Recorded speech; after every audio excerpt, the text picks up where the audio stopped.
Olá, eu sou Thaís Dávila e está começando a Granja na TV, sua conexão diária com o agronegócio. O preço médio das exportações brasileiras de carne de frango, considerando todos os produtos entre in natura e processados, voltou a superar o patamar de $2.000 por tonelada em agosto. É o que apurou o levantamento da Associação Brasileira de Proteína Animal. O valor alcançado é 9% superior ao registrado no mesmo período do ano passado, de $1.918. E é o maior preço médio desde agosto de 2022, com $2.106 por tonelada.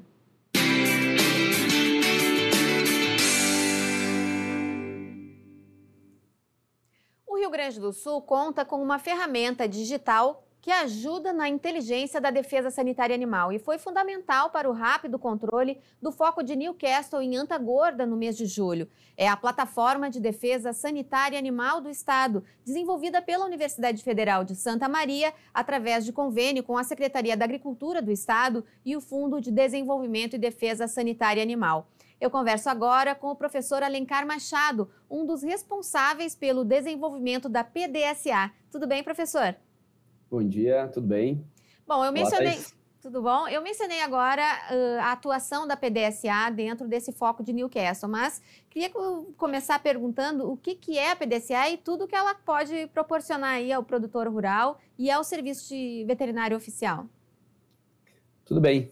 Bem, a PDSA, a Plataforma de Defesa Sanitária Animal do Estado do Rio Grande do Sul, ela é uma plataforma de software, né, pensada para ligar o setor produtivo ao serviço oficial, genericamente atendendo às demandas do setor relacionadas ao que o serviço oficial precisa executar para facilitar a vida das agroindústrias e dos produtores, né?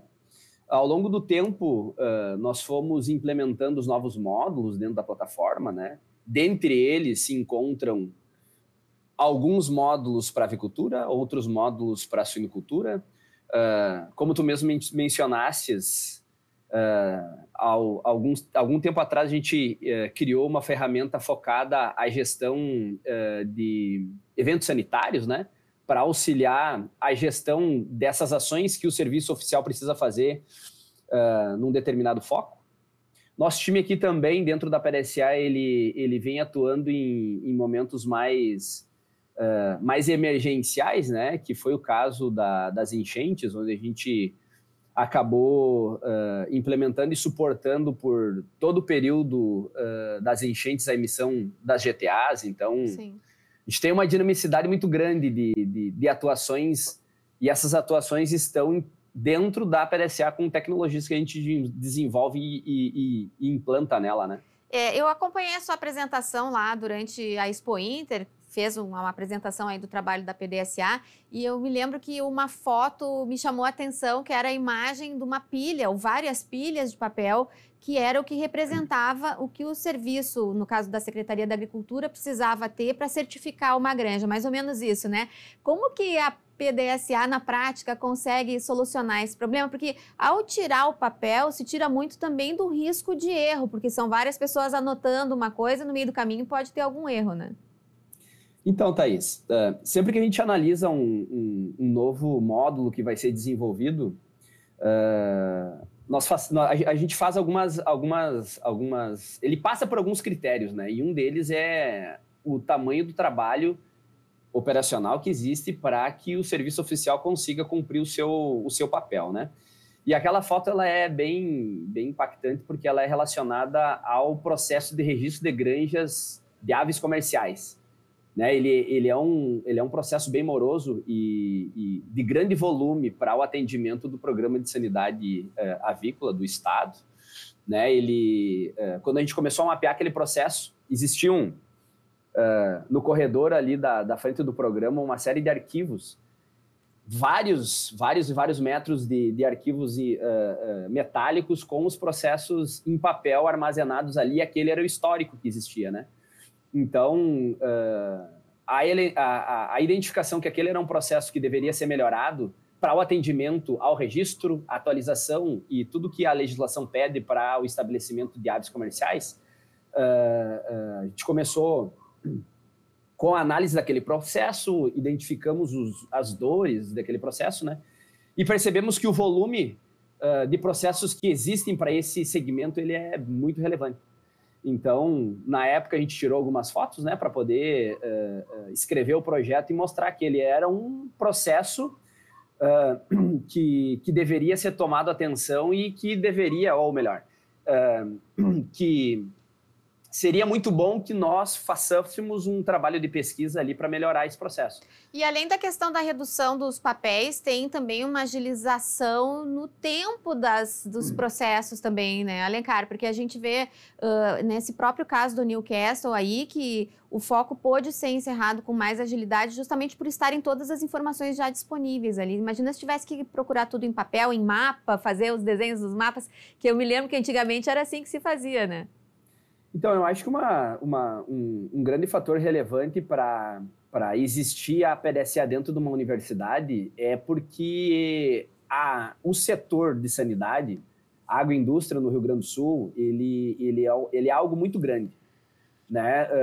Quando a gente fala de sistematizar um processo, talvez ele não fosse ser algo de pesquisa se fosse uma área de atuação menor. Só que o volume que existe de propriedades, de pessoas envolvidas em cada processo, ele é muito complexo, né? Então, tanto para determinar aquela ferramenta ali de auxílio à gestão de focos, quanto para qualquer outro processo que existe dentro da PDSA, o volume de propriedades, o volume de formas que aquela propriedade pode ser explorada comercialmente, e a quantidade de pessoas que se envolvem, desde a ponta, lá do técnico responsável da agroindústria, até a atuação das unidades locais e até a unidade central, incluindo o Ministério da Agricultura, isso dá uma gama de informações geradas no ciclo desse processo que é impossível fazer adequadamente sem uma ferramenta digital, né? E aí, voltando ao assunto ali da ferramenta de eventos sanitários, só aquele conjunto de dados que foi produzido em Antagorda, ele dá na casa de quase 900 propriedades, né, que precisam ser visitadas. Eu não estou bem lembrado agora de cabeça, mas foram mais 60 pessoas envolvidas naquela ação, né? Se movimentando e visitando propriedades para determinar se aquela doença ela estava se espalhando naqueles locais, né? Então, existe, assim, um desafio muito grande para o serviço oficial estrategicamente conseguir coordenar e montar as equipes para que elas possam fazer o trabalho adequado e rápido, né? Que é o que o mercado externo ele deseja, né? Que a atuação do serviço oficial ele seja rápido e muito transparente para que todos possam entender quais são ações que estão acontecendo e que o final do trabalho ele garanta que todas as, digamos assim, todas as ferramentas sanitárias foram aplicadas que deem garantia que aquela doença foi isolada e que ela não está sendo, que ela não está se propagando, né? Sim. Então, a ferramenta digital, ela ajuda isso. Ela ajuda na gestão operacional do foco e nessa transparência para o público externo ao Rio Grande do Sul saber como que o trabalho está sendo desenvolvido. E o fato de estar dentro de uma universidade, como você mencionou, também traz um aspecto aí de agilidade ao processo de elaboração de novas soluções. Você mencionou aí no começo da entrevista que a PDSA foi usada, inclusive, durante o período de enchentes, que não era uma função existente já dentro da plataforma, mas que acabou servindo de ajuda aí até para a solução de alguns casos, né? Pois é. O trabalho que a gente faz aqui é dentro de um laboratório de pesquisa, né? Então, essencialmente, para que a gente atenda uma demanda a gente tem que conseguir enxergar ela como um desafio de pesquisa. E aí a gente tenta fazer o híbrido, né? Que é nós aqui dentro do laboratório gerarmos uma pesquisa e essa pesquisa tem impacto na sociedade, né? E dessa forma, nós se organizamos como grupo de trabalho que objetiva desenvolver soluções que impactam na sociedade, mas nós temos uma pegada muito empresarial, né, de ciclo de desenvolvimento, de esteira de desenvolvimento, porém nós não somos uma empresa, né, nós estamos aqui para cumprir um fator social junto à universidade e junto à sociedade, né? Então isso também nos facilita. O meu time de desenvolvimento aqui, eles sabem que eles vão, infelizmente, muitas vezes, ser chamados fora do horário, vão precisar trabalhar no final de semana, porque a gente tem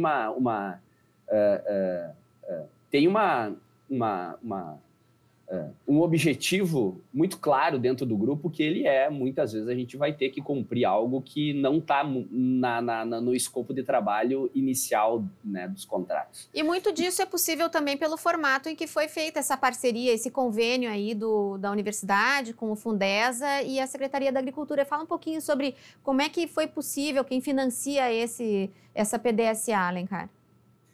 Bom, ela existe muito pela organização do Estado em proporcionar um fundo privado, né, onde normalmente a gente entende qual é a demanda junto com a Secretaria da Agricultura e muitas vezes com o Ministério da Agricultura, delimitamos o projeto, o escopo, as metas e as fases e prazos de entrega, e a partir disso a gente leva ao fundo para o fundo aprovar se aquilo está no escopo do fundo, se aquilo está no escopo do fundo, né, do Fundesa. Então, a gente tem uma organização que é conhecido como uma tríplice hélice da inovação, né, onde o governo ele tem a demanda e as resoluções que regem e como as coisas devem acontecer, a universidade que pega essa demanda, entende ela e implementa a tecnologia, e o setor privado financia, né, através do fundo. Então, a existência do fundo ele é fundamental, e é só a gente ver exemplos de outros estados que não têm o fundo não conseguirem fazer trabalhos com a agilidade que a gente faz, né? A gente precisa, sim, de um apoio financeiro para poder executar as ações. O caso ali de Antagorda, né, eu levei meu time de desenvolvimento para apoiar e ter certeza que a nossa tecnologia estava rodando adequadamente e corretamente ao que se precisava. Tudo isso tem custo, né? Sim. Então, o fundo ele apoia muito com esse intuito. Isso aí é modelo hoje. Outros estados brasileiros estão buscando algo parecido. Vocês têm falado bastante em outros estados também, né, Alencar? Sim, é bem gratificante receber contatos de outros estados, né? Tentando entender qual foi o modelo que nós organizamos aqui para poder executar essas ações, né? Acho que todo mundo tem reconhecido que a gente tem trabalhado em coisas complexas e difíceis, né? E a gente está dando assim apresentando um exemplo de como pode ser executado isso, e sempre essas execuções passam por quase como se fosse esse triângulo, né? Serviço oficial com uma universidade implementando tecnologia e com um ente, que é um deles interessado, né? Financiando. Então, tem um caminho aí para muitas vezes os estados vizinhos conseguirem criar essa estrutura, né? Haja vista que alguns estados não têm uma estrutura como tem o Rio Grande do Sul, com um fundo para desenvolvimento de sanidade, né? Muito bem. Tinham várias outras perguntas. É um tema que merece também muitos comentários aí em função das possibilidades existentes. Na semana passada falamos aqui no programa sobre Jornada Digital do Produtor Rural, que é um trabalho que o governo gaúcho conseguiu desenvolver, que daqui a pouquinho a PDSA deve estar integrada também. Te agradeço, Alencar, as nossas portas sempre abertas aqui para trazer as informações, e queremos saber os próximos passos aí da PDSA, que sempre tem alguma novidade pela frente, né? Então, esse ano a gente deve entregar até o final do ano um módulo novo que é para autos de infração, né?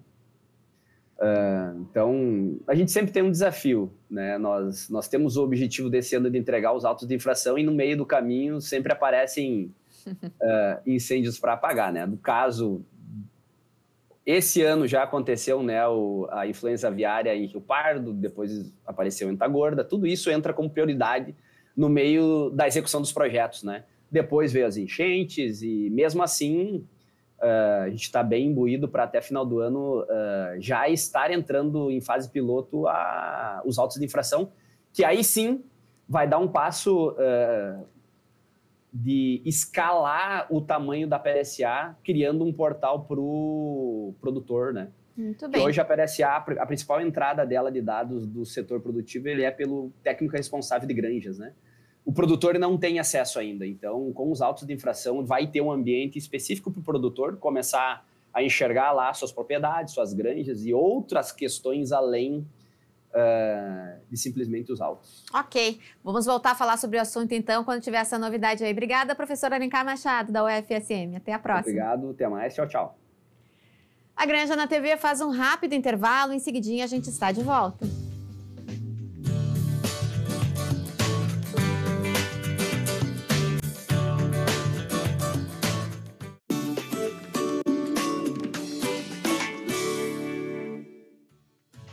Estamos de volta com a Granja na TV. E seguimos com a nossa série mostrando os infográficos do site Sacred Call com a divulgadora científica Lívia Padilha. É com muita alegria que agora eu apresento o livro traduzido para o português, o Sacred Call, que virou a carne nossa de cada dia. Hoje nós vamos falar sobre o infográfico, que está na segunda parte do livro, já que terminamos toda a parte nutricional, agora a gente começa a falar da parte ambiental, que é essa segunda etapa dos mitos, dos vários mitos que a gente aborda também no livro. E esse infográfico ele é muito especial, porque ele traz as diferenças entre o ciclo do carbono nos bovinos, ou dos ruminantes, versus o dos combustíveis fósseis. E isso aí, olhando o gráfico, a gente já consegue ver uma grande diferença. Esse infográfico talvez seja o mais importante em comparar esse tipo de ciclo de carbono, porque ele evidencia, de certa forma, como funciona o ciclo do carbono dos bovinos e faz essa comparação com os combustíveis fósseis. Então, para a gente começar, olhando no infográfico, a parte mais importante aqui e que é sempre mencionado é a questão do metano. Então, se vocês forem notar na parte de vermelha, nos círculozinhos vermelhos que correspondem ao metano, esse metano é arrotado pelo animal, mas depois de mais ou menos 10, 12 anos, ele é quebrado, ou seja, ele é convertido em CO2 em água. E o mais interessante é que, durante o processo de fotossíntese, o pasto vai absorver esse CO2 para crescer. Então, esse é o processo que os vegetais utilizam. E a gente consegue visualizar nos círculozinhos amarelos que esse CO2, que era parte do metano, ele desce e vai tanto para a grama quanto para as raízes. Esse CO2 também acaba entrando no solo, formando novo solo. E o que é interessante é que até 40% pode ser bloqueado e fica formando, gerando um novo solo. Inclusive mais saudável, porque retém mais água, ele alimenta, de certa forma, os micróbios e a microfauna do solo, então vai ficar e vai manter um solo mais saudável. Isso também, quando se fala em questão de sequestro de carbono, é daí que vem esse termo, porque além dessa emissão, existe todo um ciclo. Então, o carbono sim é sequestrado nesse ciclo natural, ele é retido no solo. Isso é muito diferente do carbono dos combustíveis fósseis, porque como a gente consegue ver no infográfico, não é um ciclo completo. Ele é apenas uma linha de emissão, ou seja, aquele carbono que estava estocado é desbloqueado e quando ocorre a queima, ou seja, quando a gente liga o motor do carro, queima o combustível, a gasolina, o diesel, o que for, isso sim é liberado para a atmosfera. E não volta, não tem pasto que faça fotossíntese aí e entre no ciclo novamente. Então, é muito diferente essas duas emissões. Não é um ciclo completo, um ciclo natural que sempre existiu com os animais, com os ruminantes na atmosfera. E na próxima semana a gente vai ver mais detalhes em relação a esse tema também. Semanalmente, a Granja na TV mostra as novidades da Ubra para o setor do agronegócio. Vamos conferir o Fala Professor de hoje.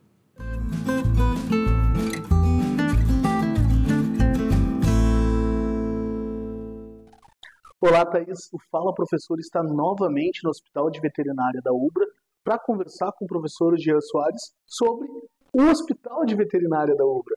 Professor, o hospital, além de atender pets, também atende animais de criação, né? Como funciona?